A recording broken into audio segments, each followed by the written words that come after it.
Selecting an RV that will meet your specific needs can be a big decision. And with so many RVs out there, and with each having so many different layouts and options, this can often be daunting. In this video, I'm going to provide you with a number of things that you should consider when choosing the right RV. So the first thing I'm going to say today is that this is a very personal choice. An RV that works for someone else is not necessarily going to work for you. So make sure that you don't get swayed by what the most popular RV is out there, what the best rated is, because to be honest, it really depends on what you're planning to use the RV for. And you're going to see a lot of the tips that I provide today are centered around, well, what are you planning to do with your RV? Now, we've got that behind us. Let's talk a little bit about the layout. Arguably, layout is probably one of the most important considerations when selecting an RV. How the RV is laid out is going to vastly impact how you actually live in your trailer. So how do you decide with all of these different layouts that exist? Well, the first thing I want to talk about is beds. You're going to spend a lot of time in your RV sleeping. So this should really be your first consideration. What kind of bed do you want? If you're a solo RVer, maybe this will matter less, but if you're a couple or a family, the bed setup is going to be critical. Most experienced RVers are going to tell you that the best kind of RV bed is one that's permanent. So that's to say you don't need to set it up every night and take it down every morning. Many RVs have the option to make tables or couches into beds, which is a great way to use the space for multiple functions, but in the long term, you might eventually get annoyed with the daily setup. I know we did. You're also going to want to consider the size of the bed. Finding a small RV with a double bed is pretty easy, but finding one with a queen or a king size bed can be much more challenging.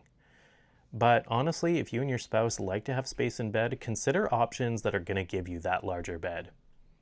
And keep in mind that many RVs will claim to have a queen or a king, but the actual size is sometimes smaller than the standard residential that you would get at home. It's often only by an inch or two, but this can make a really big difference, so make sure you have a close look at this as well. Okay, so the last thing I'm going to say on beds is that when you're trying to choose one, you're going to want to think about whether or not you can walk around the entire bed.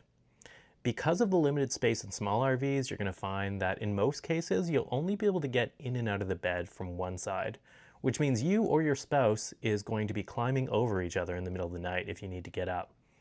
And if this sounds annoying to you, consider an RV that offers a walk-around bed option instead, or maybe one that offers separate single beds. Okay, so next let's move on to the kitchen. Small RVs have come a long way, and most of them are going to offer all of the basic kitchen amenities, including a fridge, a sink, and a stovetop. When you're trying to select your RV, think about what you plan to use your kitchen for. Do you like to cook while you're on the road? Or do you prefer going out to restaurants? Do you plan to do most of your cooking inside, or maybe you're planning to use outdoor space for this? Counter space is always at a premium in small RVs. So if you plan to do your cooking inside, look for the layout that offers the most amount of counter area for food prep.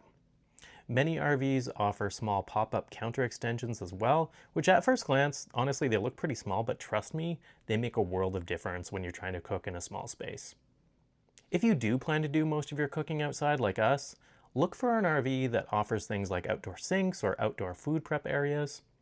Our RV didn't come with this, but we added our own, and it's been a game changer. So the next thing I want to talk about is what your RV is going to offer in terms of dining and living area. In small RVs, this may be limited, so you really have to think about how much time you plan to spend inside and what you actually plan to be doing while you're inside. Our casita didn't have a dedicated dinette, which we first thought would be fine because we planned to spend most of the time outside. But we quickly realized that having a dedicated dinette can be great for those evenings when the bugs are bad, or those days when it's raining outside. And for us, because we spend multiple months at a time on the road in our RV, a dedicated dinette for eating and also working on videos like this one was pretty important to us. But keep in mind that there's alternatives available. You can get screened-in kitchen tents, which you can use as a refuge from bugs and rain. So not having that space doesn't need to be a showstopper. Another consideration when selecting your RV should be storage space. This is a very personal decision. Some people are happy to pack really lightly and can make do with a very small amount of items to bring along with them, and other people prefer to have everything with them to be prepared for every single possible scenario that might come up. So when you're thinking about how much storage space you actually need, think about what kind of RVing you plan to do and what are the things that you absolutely can't leave home without. For us, it's important that we have our blow-up paddle boards, our bikes, our video recording equipment, but on the flip side, we're fine with bringing minimal clothes and doing laundry while we're on the road. That being said, if you keep your storage spaces super organized, you'll be surprised at how much you can fit into even the smallest RVs. Okay, next up, let's talk about the washroom.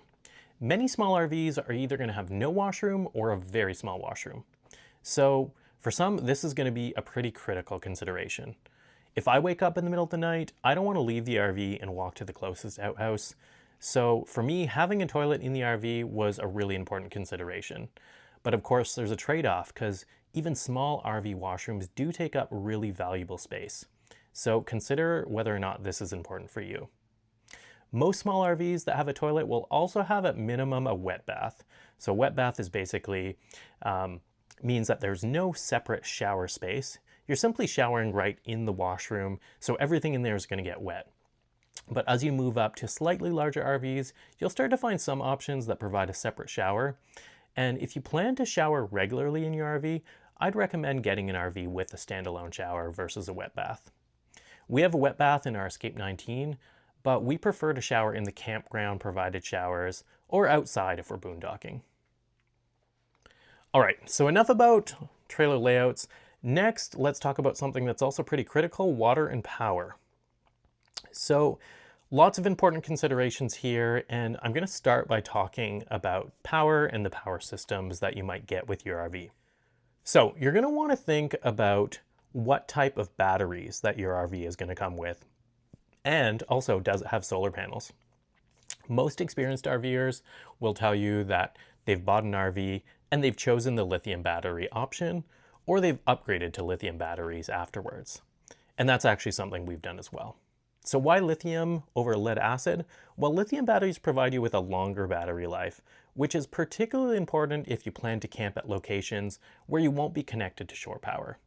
So a standard lead acid battery isn't going to keep you going for very long, but a lithium battery bank paired with solar panels will allow you to remain off the grid and powered up for a lot longer. And speaking of solar panels, this is another fairly common option that's now being offered with new RVs. And the size of the solar panel array is going to be an important consideration. If you're planning to do a lot of off-grid camping, lithium batteries and a generous solar panel array would be pretty high on my list.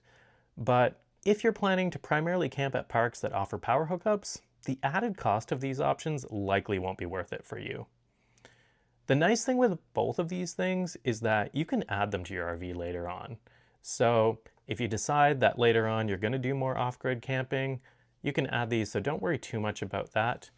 You're probably wondering about how to size your lithium batteries and how to size your solar panels. Most trailer manufacturers will have some calculators on their website, but I'll also leave some links below to help you out with this. All right, so another consideration, not so glamorous, but let's talk a little bit about your water systems and your wastewater systems. So starting off with the water system, you're first going to want to have a look at the size of the freshwater tank that the RV that you're thinking about purchasing is going to come with.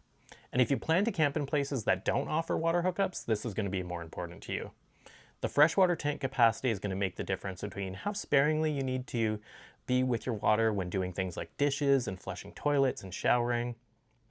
For us, we don't shower in our RV, and we always use the shower facilities at the campground. So this helps drastically reduce our water consumption, meaning we're fine with a small tank size for our fresh water.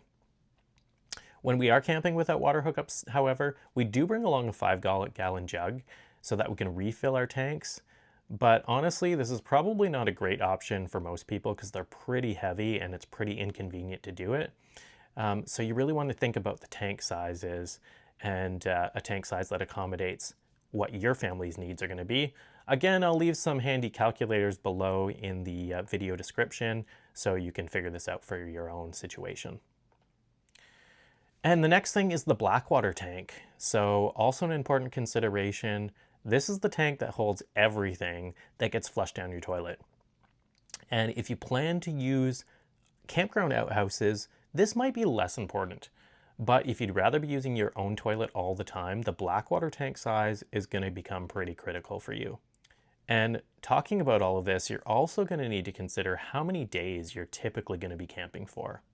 So a lot of people are only going camping over a weekend or maybe 3-4 days, and this substantially changes the need for the fresh and Blackwater storage capacities. But if you're like us and you're planning to spend months on the road at any given time, this might be more important for you. Now, most RV campgrounds do have the option of taking your RV to a filling station and a dumping station partway through your stay there, but honestly, that's pretty inconvenient to have to hitch back up halfway through a stay.